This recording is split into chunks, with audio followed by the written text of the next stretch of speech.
اب آپ نے جب اس کو سمجھنا ہے کہ موت اور عالم ارواح کی کنجیاں میرے پاس ہیں، میرے کھولے ہوئے کو کوئی بند نہیں کر سکتا اور میرے بند کیے ہوئے کو کوئی کھول نہیں سکتا، مکاشفہ پہلا باب جب آپ پڑھتے ہیں تو ہم یہ کہہ رہے ہیں کہ بھائی سیموئل کی روح کو جو بلایا وہ سیموئل ہی تھا، وہ بدروح نہیں تھی یا وہ شیطان نہیں تھا۔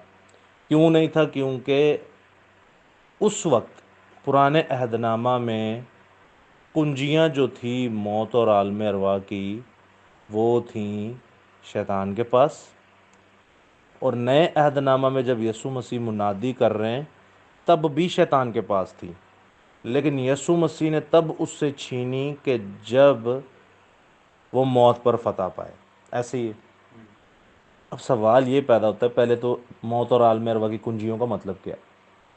موت کہتے ہیں جدائی، ایک جگہ سے دوسری جگہ شفٹ ہو جانا، یعنی قبر میں چلے جانا، انتقال فرما جانا، سو جانا۔ اس کے بعد ہے آپ دیکھتے ہیں روحانی مسیح لینگویج میں آپ دیکھتے ہیں تو سو جانا۔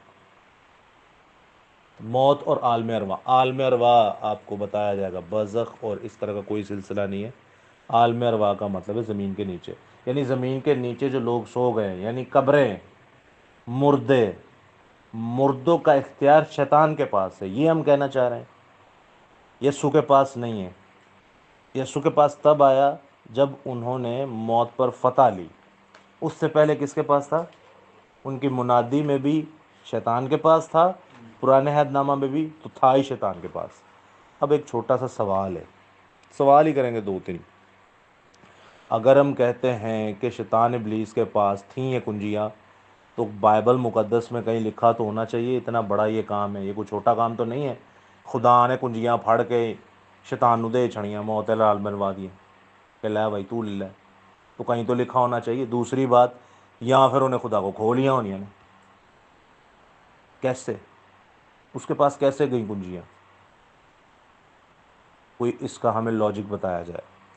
نمبر دو، ہم کہتے ہیں اب شیطان کے پاس موت اور عالم ارواح کی کنجیاں ہیں، یعنی کہ قبروں کی مردوں کی جو کنجیاں ہیں وہ شیطان ابلیس کے پاس ہیں، یا روحوں کی کنجیاں جو ہیں شیطان ابلیس کے پاس، یعنی اس کے پاس اختیار ہے۔ تو پھر مجھے کوئی یہ خدا کا بندہ بتائے کہ پرانے عہد نامہ میں الیشا نے کیسے مردے کو زندہ کیا، ایلیا نے کیسے مردے کو زندہ کیا، موت اور عالم ارواح کی بدروحوں، روحوں کی جو جن کو آپ قیدی روحیں کہہ رہے ہیں یا پھر مردے کہہ رہے ہیں جو مر گئے، وہ تو شیطان کے پاس تھی کنجیاں۔ ایلیا کیسے وہاں سے چھین کے لے آیا، مردے کو زندہ کر دیا؟ الیشا کیسے چھین کے لے آیا، مردے کو زندہ کر دیا؟ شیطان کے پاس اگر کنجیاں ہیں تو الیشا کی ہڈیوں کے ساتھ غیر قوم کا مردہ لگ کے زندہ کیسے ہو گیا؟ شیطان چاہے گا کہ کوئی مرا ہوا پھر زندہ ہو جائے اور خدا کے نام کو جلا لو؟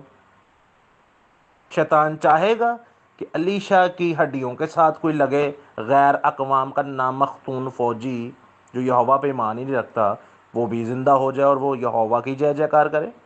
شیطان چاہے گا؟